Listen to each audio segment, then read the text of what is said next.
नमस्कार दोस्तों। संसार में विचरण करने वाले सभी प्राणियों में मानव जाति के लिए अक्सर ये बात कही जाती है कि समस्त बुद्धिजीवियों में मानव जाति एक ऐसी जाति है जिसमें मानव को अपने अगले क्षण तक का पता नहीं होता और वह अपने भविष्य तक की प्लानिंग करता रहता है और अपने भविष्य को लेकर नई नई योजनाएं बनाता रहता है और उन योजनाओं को पूरा करने से संबंधित विचारों को हर समय दिमाग में लेकर चिंतित और परेशान रहता है। इस प्रकार वो ना तो अपने वर्तमान का आनंद ले पाता है और ना ही अपने भविष्य को सुखद बना पाता है और अपने आगामी जीवन में इस पछतावे के साथ अपने जीवन को व्यतीत करता है कि काश मैंने ऐसा किया होता तो अच्छा होता या फिर मैंने वैसे किया होता तो ज़्यादा अच्छा होता। तो इस प्रकार भविष्य की चिंताओं से संबंधित एक किसान और बौद्ध भिक्षु की कहानी लेकर मैं पूजा सिंह एक बार फिर आपका स्वागत करती हूं आपके अपने YouTube चैनल मोटिवेशन विद पूजा पर। इस कहानी में हम देखेंगे कि किस प्रकार एक किसान अपनी समस्या लेकर एक बौद्ध भिक्षु के पास जाता है और किस प्रकार वह बौद्ध भिक्षु किसान की समस्याओं को हल करता है। तो आइए सुनते हैं आज की अपनी ये कहानी। बहुत समय पहले की बात है।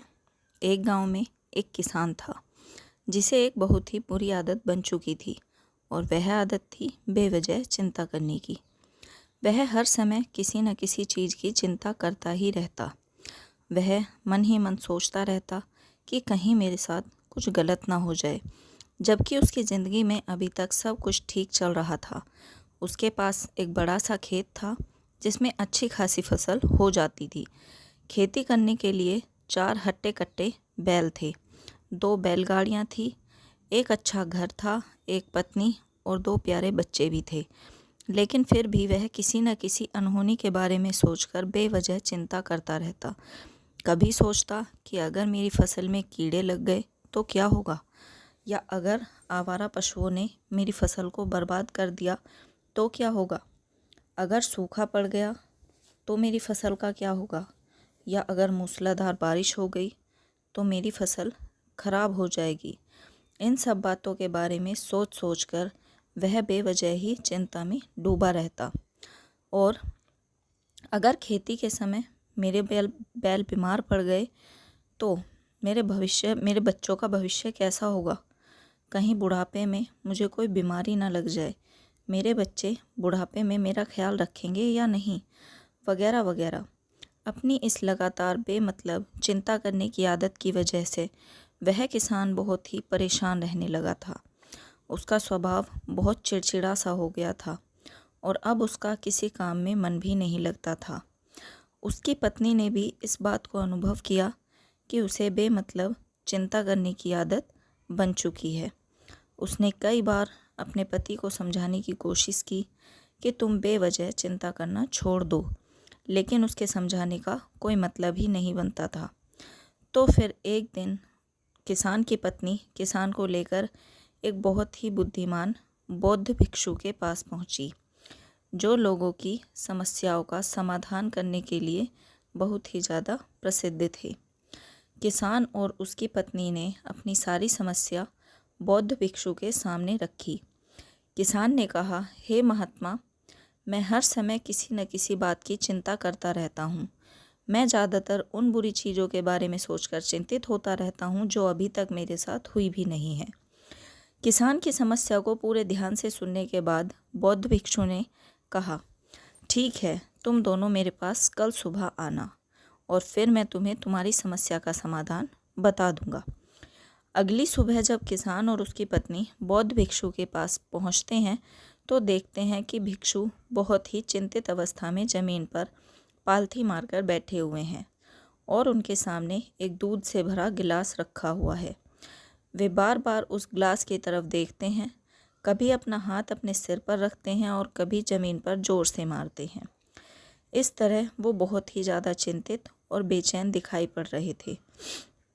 उन्हें इस तरह परेशान देखकर किसान ने पूछा, हे महात्मा, क्या बात है, आप इतने परेशान क्यों हों? बौद्ध भिक्षु ने बहुत ही परेशानी भरे शब्दों में कहा, इस गिलास को लेकर मुझे बहुत चिंता हो रही है कि कहीं इस गिलास के दूध को बिल्ली ना पी जाए, या कहीं यह खराब ना हो जाए, या फिर आश्रम का कोई और आदमी इसे पी ना ले। इस बात को लेकर मैं बहुत ज़्यादा परेशान हूँ।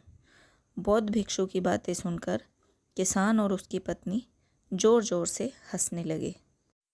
और फिर किसान ने बौद्ध भिक्षु से कहा, महात्मा, इसमें चिंता करने वाली कौन सी बात है? यह दूध ही तो है। अगर इसे बिल्ली ने गिरा दिया, या यह खराब हो गया, या फिर अगर इसे किसी ने पी भी लिया तो क्या हो गया? आपको दोबारा मिल जाएगा। और वैसे भी आपका चिंता करना व्यर्थ है, क्योंकि ना तो अभी इसे बिल्ली ने गिराया है, ना ही यह खराब हुआ है, और ना ही अभी इसे किसी ने पिया है। और हो सकता है कि भविष्य में ऐसा हो ही ना। किसान के मुंह से ऐसी बातें सुनकर बौद्ध भिक्षु मुस्कुराए और बोले, मैं भी तो तुम्हें यही समझाने का प्रयास कर रहा हूँ कि भविष्य की चिंता करना व्यर्थ है। जो कुछ हमारे साथ हुआ ही नहीं, उसकी बड़ी संभावना यह भी है कि वह कभी होगा भी नहीं। और अगर हो भी गया तो जिस चीज़ को तुम एक बार हासिल कर सकते हो, उसे दोबारा भी हासिल कर सकते हो। और अगर नहीं कर पाए तो कोई बात नहीं, क्योंकि समस्याओं के आने के साथ ही उन समस्याओं का सामना करने की हिम्मत भी अपने आप ही आ जाती है। बौद्ध भिक्षु की ये सारी बातें सुनने के बाद किसान को लगा जैसे किसी ने उसके गाल पर थप्पड़ मारकर उसे नींद से जगा दिया हो। उसे महसूस हुआ कि वह भविष्य की उन घटनाओं के बारे में सोचकर चिंतित हो रहा है जो अभी हुई ही नहीं है और शायद कभी होंगी भी नहीं। वह स्तब्ध सा खड़ा रह गया और फिर बौद्ध भिक्षु के चरणों में गिर पड़ा और बोला, महाराज, इतनी आसान भाषा में मुझे मेरी गलती का एहसास करवाने के लिए आपका बहुत बहुत धन्यवाद। मैं आज से पूरा प्रयास करूँगा कि भविष्य की बेवजह चिंता करना बंद कर दूँ। दोस्तों, आपको ये वीडियो कैसी लगी हमें कमेंट करके ज़रूर बताइए। अगर वीडियो आपको अच्छी लगी हो तो इसे लाइक करें, अपने दोस्तों के साथ शेयर करें, और अगर हमारे चैनल पर नए हैं तो चैनल को सब्सक्राइब करें। धन्यवाद।